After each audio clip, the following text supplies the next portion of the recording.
Bonjour, bienvenue dans la place de l'info. J'espère que vous allez bien en ce mardi soir. Nous parlons toute cette semaine de cette rentrée culturelle et des événements à ne pas manquer en Savoie-Mont-Blanc. Nous allons faire avec Serge d'Elementex aujourd'hui un grand tour dans le Grand Bivouac. C'est votre choix, Serge.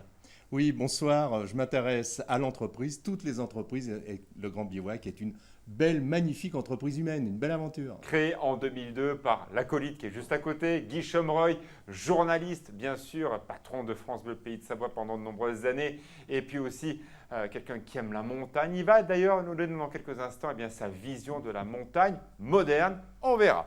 Avec nous, Fabienne de Fanette de Bissot, j'appelle Fabienne, je ne sais pas pourquoi, je ne sais pas ce qui m'arrive ce soir. Bonsoir Fanette, j'espère que vous allez bien.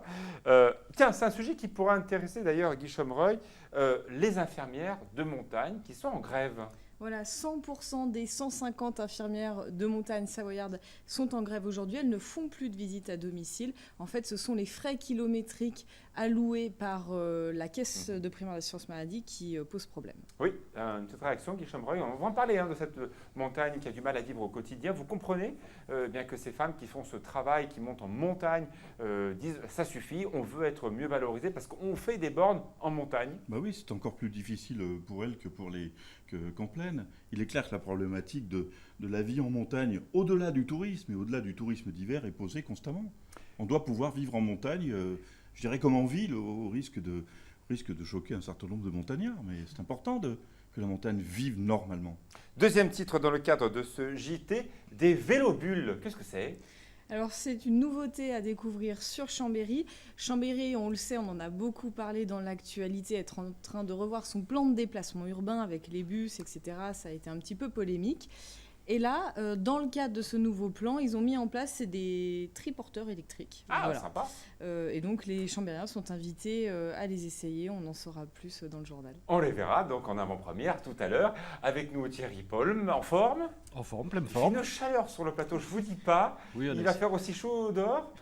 Pas loin, Ouais. pas loin. Là, Regardez, je suis en train de me déshabiller, j'en peux Là, plus. on Il est fait à une 28. chaleur. Alors, d'après le thermomètre qui est à l'intérieur, là, il fait 28 degrés 5 Ah, mais ici. super. Merci Thierry Paul. Et on devrait arriver à l'extérieur pour ce week-end vers les 25-26. On sera pas loin. Ah, c'est quand même pas mal tout ça. C'est pas mal avec du soleil en plus. Bon, alors on a un petit jeu entre nous parce que là c'est le générique de la place de l'info. Ils ont 9 secondes pour quitter le plateau, donc je vous invite à partir parce que ça va pas le faire sinon. Tout de suite place de l'info, allez courez, vite, vite, vite. Allez c'est bon, ils sont presque arrivés à fermer la porte, à me laisser tout seul avec Guy Chomreuil. On parle de cette montagne que vous connaissez très bien. Là, il y a actuellement une discussion parlementaire, le projet de la loi montagne, deuxième version, qui n'a pas été vraiment remodelé depuis les années 80. Bon, c'est vrai que la question est là. Peut-on vivre en montagne d'une façon décente? La réponse, oui ou non. Ah ben, il faudrait, mais pour Oh, cela... vous êtes un peu normand là. Non, mais je ne suis pas sûr que... Bon, la loi Montagne 2, c'est très bien, c'est une série de nouvelles mesures, etc. Et ça va permettre de rebooster un certain nombre d'axes de travail. Mais je crois surtout que l'important, c'est que la montagne reprenne place dans le débat national. La montagne, pour les Français, c'est quoi? On va peut-être en parler, c'est le ski, la tartiflette, c'est pas péjoratif dans ma bouche, hein, mais... Est-ce que c'est des gens Alors qui tiens, vivent? regardez, C'est ça qui derrière est nous on a important. ce grand écran Ouais. digital, on essaie aussi de se moderniser un petit peu. On va voir donc cette montagne, on va vous voir aussi Guy travailler. Quand on regarde cette montagne, il y a 25 ans, vous êtes également président du parc de la Vanoise. J'étais président évidemment. encore il y a Président, quelques on mois. le sait, ouais. avec quelques petites problématiques médiatiques qui se sont invitées. Vous avez été séquestré, c'était une histoire Oui, c'est pas le meilleur absolument souvenir, incroyable. mais il faut passer par là parfois. Ça, c'est la montagne ou pas? Ah bah oui, bien sûr, c'est la montagne. Mais il n'y a pas d'habitants. Ah oui, mais la montagne, c'est à la fois, par exemple, le parc national de la Vanoise, c'est-à-dire un vrai trésor qui est un... Donc moi, je considère que c'est un outil touristique. Je vais peut-être choquer les défenseurs de la nature, mais c'est un outil touristique de premier plan. Regardez les parcs américains. Ouais. Donc ça, c'est important d'avoir des zones préservées. Et puis tout autour, si on reprend le parc national, c'est hyper important d'avoir des gens qui y vivent et correctement. Oui, mais et de regardez leurs cette revenus. image, là, je me retourne. Ils sont où les habitants? C'est des réserves d'Indiens, ça? Non, justement, non, ça c'est la haute montagne que vous montrez. Donc il est important que cet outil touristique, cette offre touristique soit celle-là. Mais en dessous, juste en dessous, si on ouvrait un peu la focale sur le plan photographique, on verrait qu'il y a des gens qui vivent, il y a des éleveurs. C'est vrai qu'ils ont eu peut-être la malencontreuse idée de me séquestrer il y a quelques mois, alors que j'étais en Vous gros avez passé d'accord avec l'éponge eux. Ouais, à peu près, ouais. Ah, la dent dure, hein. Je Un peux peu la dent dure. comprendre. Oui, parfois il y a des méthodes qui sont difficiles à accepter dans une démocratie. Deuxième élément, vous connaissez très bien cette montagne, Guy Chomreuil, vous êtes vraiment l'expert montagne au niveau national, c'est vous aujourd'hui.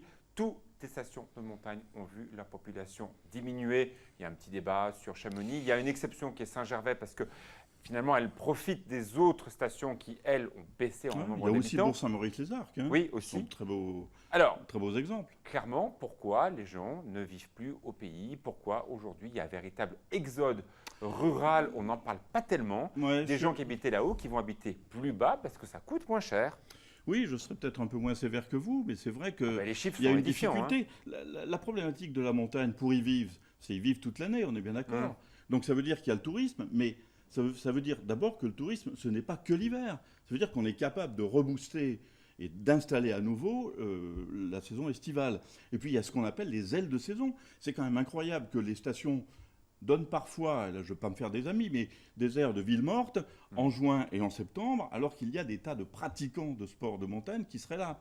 Donc d'abord le tourisme, et puis ensuite, et c'était dit l'autre jour à la région Auvergne-Rhône-Alpes par le maire Aux assises du tourisme. voilà, de Bourg-Saint-Maurice, Bourg-Saint-Maurice, Michel Giraudy. voilà, Michel Giraudy, c'était de dire, mais réinvestissons la montagne par de l'artisanat, par du commerce, par de l'industrie. Il l'a dit, et moi je souscris tout à fait à ça. Oui, parce qu'il a du L'industrie foncier, n'est ce pas maire-là, forcément polluante. parce qu'il avait le 7e BCA qui est parti et qu'il a ce quartier des Alpins qui est en pleine mutation. Oui. Dans d'autres stations, il n'y a pas de foncier pour faire ça.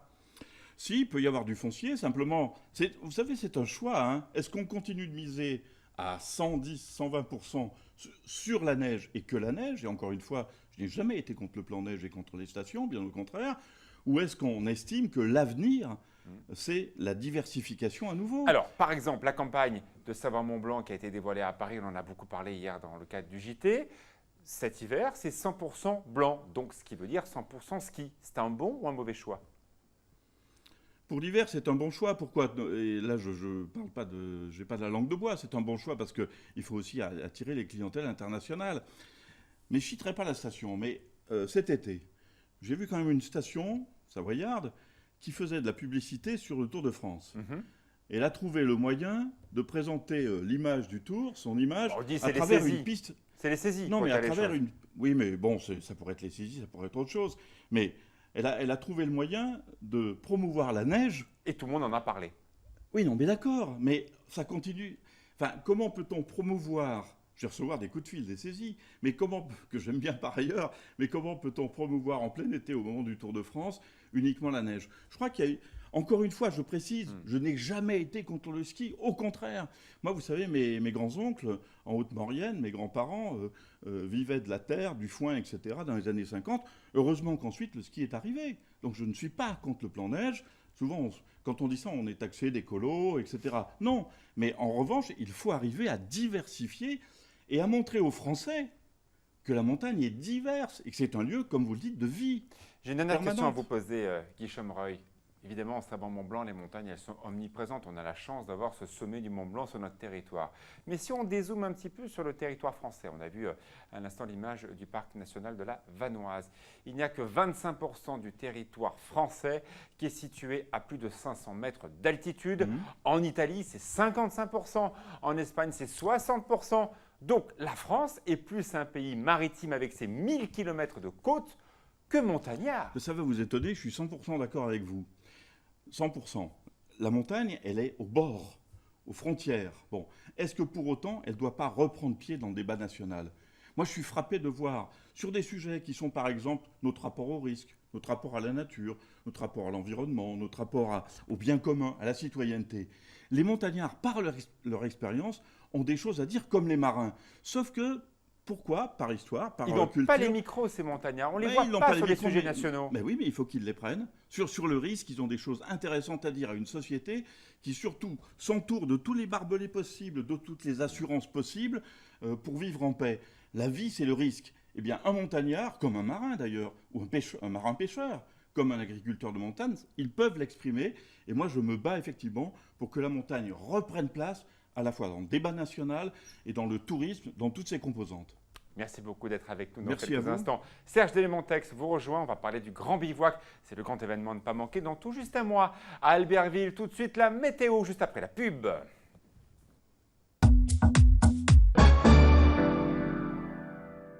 La place de l'info, on parle beaucoup de culture toute cette semaine et un festival à ne pas manquer. Le Grand Bivouac démarre dans moins d'un mois, c'est à Albertville. Thierry Paul, la météo, ça s'arrange pour le week-end? Ça s'arrange pour la fin de semaine, ça s'arrange à partir de demain avec des éclaircies qui vont devenir de plus en plus larges, des températures qui vont grimper et avec le soleil qui va s'imposer pour la fin de semaine et surtout pour le week-end. C'est pas mal, dis donc, 21, 22, 23. Oui, on gagne quelques degrés encore demain, jusqu'à 23 degrés à c'est Albertville, bien. 21 degrés pour Chambéry et Saint-Jean-de-Maurienne. Alors attention, l'après-midi, on aura quelques développements nuageux sur le relief et c'est pas impossible qu'en fin de journée, on ait une petite averse en montagne, D'accord, isolée quelque part en une montagne. averse Pour ceux vespérale, qui- comme l'on dit, en voilà, ceux montagne. qui veulent aller... Il y a un petit peu de vent du nord, là, aujourd'hui. Il y a un petit peu de vent du nord aujourd'hui. On l'a comme ce senti début hein, de semaine, autour ouais. d'Annecy, on Ouais, l'a qui senti nous a aussi encore autour aujourd'hui de... ramené des nuages. de C'est pour ça Genève. qu'on avait un ciel par moments un peu couvert aujourd'hui. Mais ça va s'arrêter, donc du coup, tout va reprendre sa place. Semaine prochaine? Semaine prochaine, alors ça pourrait se dégrader pour lundi, mais les prévisions ne sont pas très fiables. D'accord, donc pour l'instant, tout va bien. Il va Voilà. faire de plus en plus beau. On va pouvoir en profiter le week-end prochain, bien entendu. Tout à fait. Merci beaucoup Thierry. Un programme à ne pas manquer sur 8 Mont Blanc, un documentaire sur Luc Thorens. À voir ou à revoir. En jazz, on utilise un nombre conséquent d'altérations. On ne s'en tient pas du tout aux accords stables. On va chercher vraiment à chaque fois, on va chercher le déséquilibre. Ce qui veut dire qu'une fois qu'on a quelque chose qui est stable, le principe du jazz, c'est justement de bousculer un petit peu tous ces codes.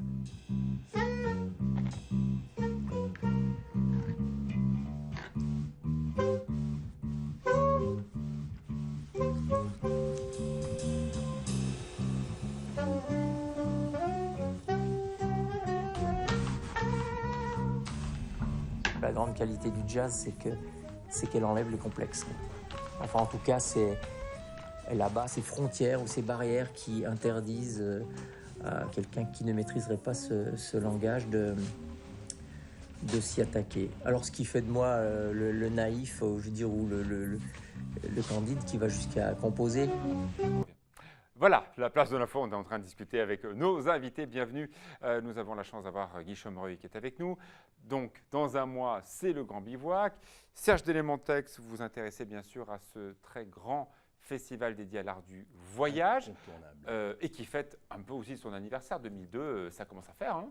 Oui, un très très beau festival, un incontournable de nos pays de Savoie à Mont-Blanc. Et comme moi je m'intéresse à tout ce qui est entreprise, c'est une magnifique aventure qui a démarré en 2002. Chaque année, c'est en octobre, camp de base à Albertville, on en parlera. 4 jours de rencontres, projections, débats, des concerts, des spectacles, des expositions, des animations. Il y a 80 invités, un salon du livre, un salon du voyage, 110 rendez-vous au total qui en font le premier festival de voyage en France. Bravo Guy Chomreuil, avec une première édition en 2002 qui a fait 8000 entrées. Et ça, c'était une vraie surprise. Qu'est-ce qui s'est passé? Qu'est-ce qui fait le succès de ce festival de Grand Bivouac? Il y a beaucoup de choses évidemment qui font un succès, mais l'idée c'était de réunir des grands voyageurs pour permettre au grand public à la fois de rêver, de voyager bien sûr, y compris par l'imaginaire, de partager, d'où la notion du Grand Bivouac, et de comprendre. En fait, ce festival, il a cette originalité d'être entre l'aventure, le voyage, le rêve, la façon de voyager, les façons de voyager, etc. Et puis une forme de géopolitique. Alors quand je dis ça, on me dit non, mais parle pas trop de géopolitique parce que ça va faire fuir les gens. Mais non, le Grand Bivouac est bien une fête, mais on voyage pour comprendre. Ceux qui voyagent, ils peuvent comprendre. Ceux qui ne peuvent pas voyager, parce qu'ils sont la majorité, hein, c'est aussi une question de coût économique, eh bien on leur apporte à Albertville, vous l'avez dit, plus de 80 invités, grands voyageurs, scientifiques, explorateurs, documentaristes, pour mieux comprendre le monde. Ah, on a un autre grand festival en France, c'est à Saint-Malo, c'est Étonnant Bien Voyageur, sûr. qui est un peu sur ce sujet-là. Mais là, la vraie différence, c'est peut-être quoi? C'est les débats, c'est les questions qui sont soulevées? On va dire qu'Étonnant Voyageur, que je considère comme mon grand frère, enfin c'est un peu notre grand frère, c'est une grande manifestation basée sur la littérature, et notamment la littérature francophone. Le Grand Bivouac, on est vraiment là dans la notion de voyage. On reçoit des grands voyageurs, comme je vous l'ai dit. Et là, on est sur beaucoup plus de films, de débats, de conférences. Par exemple, un débat dont on peut penser qu'il qu'il y ait une manière de nous tirer une épine dans le pied, enfin plutôt de nous pointer une épine dans le pied, c'est « faut-il encore prendre l'avion ?» Nous, on trouve ça marrant et pertinent de poser la question, avec notamment la présence de Michel Polaco de Radio France. C'est une question un peu iconoclaste. Oui, voilà. Cette année, le thème, c'est vivre. Hein. Le grand témoin, ce sera Richard Boringer. On va tout de suite donner les dates. Hein. C'est du 13 au 16 octobre. Oui. Comment est-ce qu'un festival, au bout de 15 ans, peut arriver à trouver un point d'équilibre, peut continuer? D'abord, merci de parler d'entreprise, parce qu'on oublie souvent que la culture, c'est des entreprises culturelles. Je vais vous citer juste un chiffre qui date un peu d'il y a quelques années. Le Grand Bivouac, son budget, c'est 400 000 € à peu près, et il réinjecte dans l'économie albervilloise et le territoire albervillois plus de 800 000 €. Les hébergements, les hôteliers, les restaurateurs, les prestataires, etc. Pourquoi êtes-vous là-bas?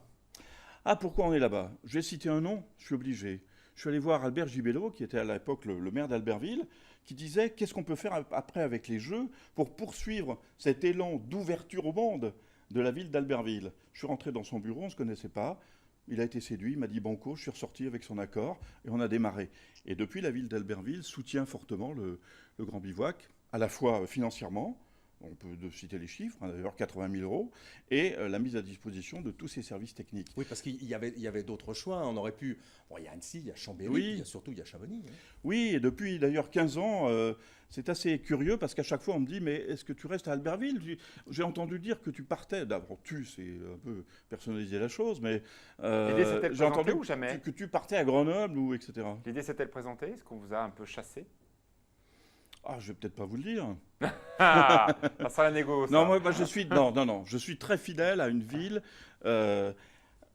qui m'a porté, qui nous a porté, et surtout, il faut bien le dire, il y a eu cet accord immédiat du maire d'Albertville de l'époque, mais il y a les bénévoles 92. Est-ce que vous connaissez en France une ville qui est capable de mobiliser aujourd'hui 80 bénévoles, au total on est 260 bénévoles, mais 80 bénévoles qui ont été formés au moment des Jeux, donc qui sont des professionnels de l'accueil? Eh bien moi j'en ai pas. Et Albertville, là il faut le dire, elle avait une richesse énorme, un trésor énorme à travers ces bénévoles qu'on peut trouver nulle part ailleurs. Et elle ne trouvait pas, cette ville, comment prolonger ce grand élan?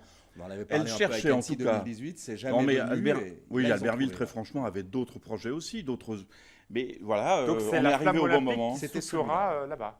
Oui, ça continue d'être cette ouverture au monde, quoi.